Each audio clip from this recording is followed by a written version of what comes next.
मजाक कहां? राहुल गांधी जी ने कहा प्रधानमंत्री जी इन विषयों से काम नहीं चलेगा, मेन इश्यूज को एड्रेस कीजिए। इसमें मजाक कहां हो गया? सिंगोल का तो अर्थ ही ये है अमीश देवगन जी। मजाक तो आपने उड़ाया ये कहकर कि मजाक उड़ा दिया राहुल गांधी जी ने। राहुल गांधी जी ने उसी सिंगोल के पीछे जो मुखोटा लगाकर छुपने की कोशिश की गई है उसको उजागर किया। मुखोटे का सही मायना है कि देश के साथ न्याय करिए प्रधानमंत्री जी। और ये राहुल गांधी एक सेकंड राहुल गांधी ने क्या बोला? राहुल गांधी ने क्या बोला? राहुल गांधी ने बोला मुद्दों को भटकाने के लिए उन्हें राजदंड और दंडवत होने जैसे काम करने पड़ते हैं, फिर वो मुस्कुराए। फिर उन्होंने ऑडियंस से रिएक्शन मांगा कि आप क्या चाहते हैं, वो ऑडियंस भी मुस्कुराई।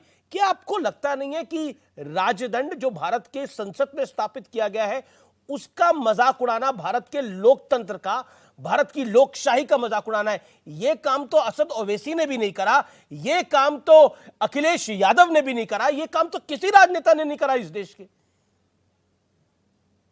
मजाक उड़ाया आपने एक चीज का। अगर और सोचिए, मैं कहता हूं, मैं आपकी बात भी ऊपर रखता हूं कि नरेंद्र मोदी ने यह थ्योरी क्रिएट करा दी, लेकिन आनंद भवन में यह क्या लिखा गया था? आनंद भवन में लिखा गया था walking string of Pandit Nehru. और अगर वो ये वॉकिंग स्ट्रिंग थी पंडित नेहरू की, पंडित नेहरू क्या लगे? उस लॉजिक से भी बात करें तो अगर उनके नाना की छड़ी को इतना ऊपर का स्थान मिला है तो अपने नाना की वॉकिंग स्ट्रिंग का मजाक उड़ा रहे हैं राहुल गांधी। जवाब दीजिए इस बात का। Let's come on this now. अगर मैं कहता हूं सेंगोल वॉकिंग स्टिक थी पंडित नेहरू की, तो पंडित नेहरू लगे श्रीमान राहुल गांधी जी के नाना जी की चलने की छड़ी का मजाक उड़ाया जा रहा है, जिसकी पूजा करी जाती है। बताइए, अब पब्लिक के बीच में मजाक उड़ाया जा रहा है। सिंगोल को पार्लियामेंट में स्थापित करके पार्लियामेंट के प्राण नहीं ले सकते प्रधानमंत्री जी आप। पार्लियामेंट्री सिस्टम को कोलैप्स नहीं कर सकते प्रधानमंत्री जी आप। सर, मैं सवाल पूछ रहा हूं आपसे। को समाप्त नहीं कर सकते, पार्लियामेंट की आवाज बंद कर देते हैं प्रतिपक्षी दलों की, उनके प्रश्न पूछने का अधिकार छीन लेते हैं। प्रश्न पूछिए सर, मैंने आपसे जो प्रश्न पूछा है उसका बहस हो, न चीन पर बहस हो, तो फिर पार्लियामेंट्री सिस्टम क्या है? पार्लियामेंट्री स्क्रूटनी के लिए सिर्फ 25% बिल भेजने लगे, पब्लिक कंसल्टेशन के लिए सिर्फ 11% बिल भेजने लगे प्रधानमंत्री जी। ऑर्डिनेंस का राज स्थापित कर दिया, अध्यादेश का राज स्थापित कर दिया आपने। सुप्रीम कोर्ट तक को यह कहना पड़ रहा है प्रधानमंत्री जी। तो सिंगोल का अर्थ क्या है? न्यायप्रियता। सिंगोल का अर्थ क्या है? कि संसाधनों का समान वितरण, तो सिर्फ धन्ना सेठ लोग माल कमाए और किसानों की आमदनी 27 रुपए रह जाए। अच्छा, मैंने आपसे तो सवाल पूछा। अच्छा, एक मैं वारिस पठान, मैं माफ करिए ये ओके आप अपनी बात को 30 सेकंड 15 मिनट बोले। हाँ, आप 40 सेकंड अपनी बात को रख लीजिए। अन्याय तो वारिस के साथ भी हो रहा है। बोलिए आप अपनी 40 सेकंड। जिस तरह से श्रीमान राहुल गांधी विदेश की धरती पर जाकर भारत और भारतीयता का अपमान, उन्होंने कहा कि मुसलमानों का यहाँ उत्पीड़न हो रहा है। भाई, हाशिमपुर दंगा, मलियाना दंगा, मेरठ दंगा, कानपुर दंगा, भागलपुर दंगा, ये सारे नरसंहार करके तो आप ही कार्यकाल में 10,000 सिखों का नरसंहार, वो सारा अपराध जो है वो राजीव गांधी ने उन अपराधियों को पाला पोसा। एचकेएल भगत को मंत्री बना दिया, जगदीश टाइटलर को श्रीमती सोनिया गांधी ने मंत्री बना दिया। Sanjay Suri India abroad services के संपादक ने लिखा कि कैसे जो है गुरुद्वारे के सामने हिंसक भीड़ का नेतृत्व कमलनाथ कर रहे थे, उन पर एफआईआर तक नहीं दर्ज किया गया। इतना ज्यादा जो है, और 10,000 ब्राह्मणों का जब 1948 में नरसंहार किया गया, एक एफआईआर नहीं दर्ज हुई।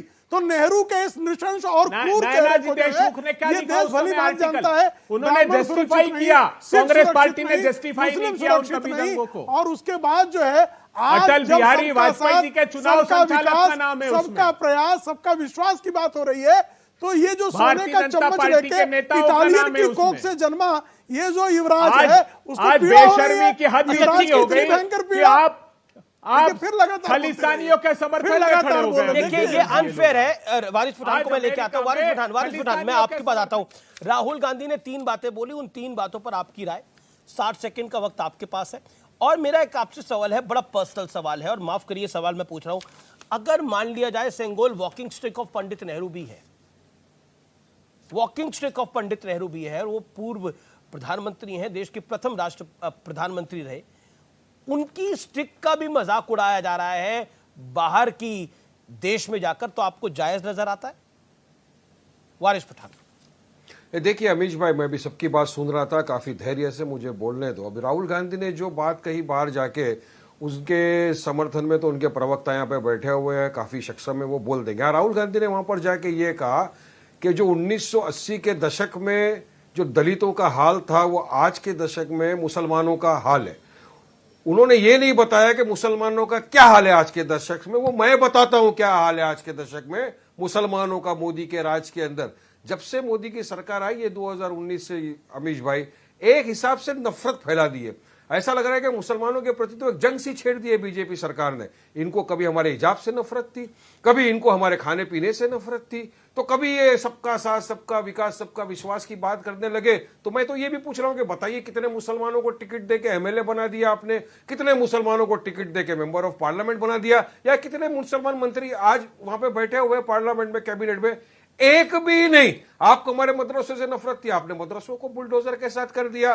तो फिर सबका साथ, सबका विकास तो एक जुमला हो गया। आपने कहा बेटी बचाओ, बेटी पढ़ाओ, नारी सम्मान करो, सबको नारी का सम्मान करना चाहिए, मगर वो भी जुमला निकला कि जब बिल्किस बानो के बलात्कारी को आपने गुजरात के अंदर रेमिशन देके छोड़ दिया, छोड़ा नहीं, उनको बाद में आपने टिकट दे दिया चुनाव लड़ने के लिए। 9 साल में फिर आपने मुसलमानों के साथ क्या किया वो भी सुनिए। मॉब लिंचिंग की वारदात इतनी बढ़ गई कि आए दिन कभी किसी को गाय के नाम पे, कभी जेएसआर के नाम पर शक की बुनियाद पर उठाकर मुसलमानों को कत्ल कर दिया, और बाद में जब वो आरोपी अरेस्ट हुए, बेल पे आए, तो उनका जाके अपना महामंडल कर दिया, उनको फूलहार पहनाए, उनकी आरती उतारी, उनको टिकट दिया, ग्लोरीफाई करके आपने उनको हीरो बना दिया।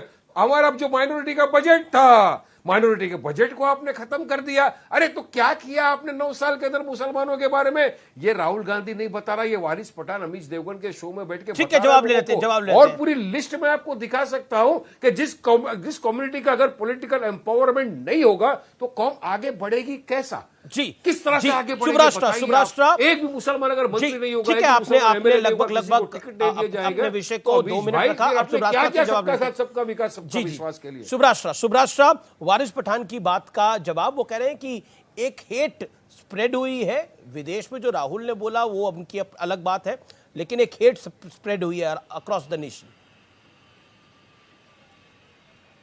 आमिर जी, अभी ज्यादा नहीं, अभी 2 घंटे पहले वारिस जी के साथ मैं किसी दूसरे डिबेट में थी, उन्होंने बिल्कुल यही बात, जी सुब्राष्ट्र जी, वारिस भाई ने यही बात 2 घंटे पहले बिल्कुल तोते की तरह यही स्टेटमेंट किसी दूसरे डिबेट में दी है।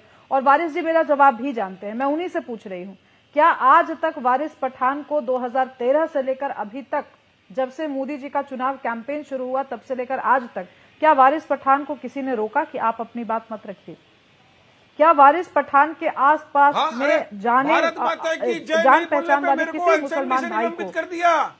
अरे मैडम सुनो, भारत माता की जय नहीं बोलने पर मेरे को महाराष्ट्र की असेंबली से निलंबित कर दिया था। आप क्यों नहीं बोलेंगे भारत माता की जय? वहाँ पे हिंदुस्तान में पहली बार ऐसा हुआ कि कुछ अल्फाज नहीं बोलने पर एक एमएलए को निकाल दिया गया। मेरे साथ तो इतना बड़ा अन्याय हुआ है, क्या मैडम बात करते हो आप? मेरे साथ क्यों नहीं पर्सनल बोले? अन्याय हुआ है, पर्सनल। तो वारिस भाई, कहाँ पे आप विक्टिम कार्ड खेल रहे हैं, मैं आपसे पूछ रही हूँ, आपको असेंबली में बोलने नहीं दिया गया, आप यहाँ बोल दीजिए। भारत माता की जय बोलने में आपको क्या आपत्ति थी वारिस भाई? अशफाक उल्लाह खान को तो आपत्ति नहीं थी। लिखा है कि मुझे ये बोलना चाहिए? संविधान में कहाँ लिखा है मुझे ये बोलना चाहिए? लेकिन मोहम्मद अली जिन्ना को थी नहीं, संविधान में तो ये भी नहीं लिखा, संविधान में तो ये भी नहीं लिखा कि हमें रोज सुबह उठ करके ब्रश करना चाहिए, तो आपने ब्रश करना छोड़ दे। सुब्राष्ट्र दीदी, वारिस भाई, संविधान में तो ये भी नहीं लिखा कि सुबह उठ करके रोज ब्रश करना चाहिए। संविधान में ये भी नहीं लिखा कि हमें अपने बड़ों का आदर करना चाहिए। संविधान में यह भी नहीं लिखा कि आपको राजनीति करनी चाहिए। आप तो ये सारे काम कर रहे हैं, मुझे एक आप बात बड़ों का की यकीन है इज्जत कर रहे हैं, आप राजनीति कर रहे हैं, बड़ों का आदर नहीं करते, उससे ज्यादा आदर वारिस पठान करता है अपने बुजुर्गों का, अपने बड़ों का। मगर मेरे को कोई जबरन बोलेगा कि देश में रहना है, ये बोलो, नहीं बोला मैंने, सबने मिलकर मुझे निकाल दिया। अमीश भाई, असेंबली से मुझे 10 दिन के लिए निकाल दिया गया था। सोचिए मेरे साथ ये विषय से, ये अच्छा ये देखिए, आपको कब निकाला, ये विषय से विचलन है। उसके बाद चुनाव भी हो गए, उसका रिजल्ट भी आ गया, अब उस विषय पे है नहीं ना चर्चा। सुब्राष्ट्र जी, जनता ने भी निकाल दिया कि आप सदन जाने लायक नहीं। हार जीत होती है। मैं ये कहने का प्रयास कर रही हूँ कि जिस पॉलिटिकल पार्टी के नाम में ही मुसलमान शब्द इतना प्रॉपर तरीके से आता है, उस पार्टी से आप सेक्युलरिज्म जी मुसलमान की बात आती है, उस पार्टी से आप सेक्युलरिज्म की उम्मीद कैसे कर सकते हैं? राहुल गांधी की बात का इन्होंने समर्थन करते हुए कहा कि मैं आपको बताता हूं कि स्थिति खराब कैसे है। मैं आप वारिस भाई से पूछना चाहती हूं, 1980 में किसकी सरकार थी सेंट्रल गवर्नमेंट में? जो व्यक्ति आज बोल रहे थे लंदन में, हाशिमपुरा हो गया, मलियाना हो गया, कानपुर दंगे हो गए, दिल्ली में से करो गया। विदेशी धरती पे बोल रहे थे, उनके दादी के समय स्थिति खराब थी, उनके पिताजी के समय स्थिति खराब थी। ये तो खुद बोल करके आए वो ऑन रिकॉर्ड। तो किससे जवाब मांग रहे हैं और किसके सामने क्या दंश बोल रहे हैं? आपस में घर में बात नहीं होती उनके, अपने माँ से राहुल गांधी की बात नहीं होती। इसीलिए मैं एक सजेशन दे रही हूँ कि एक बार माँ के सामने साष्टांग दंडवत करें, हाय हेलो के इटालियन कल्चर से ऊपर उठें, अपनी माँ के सामने साष्टांग दंडवत करें और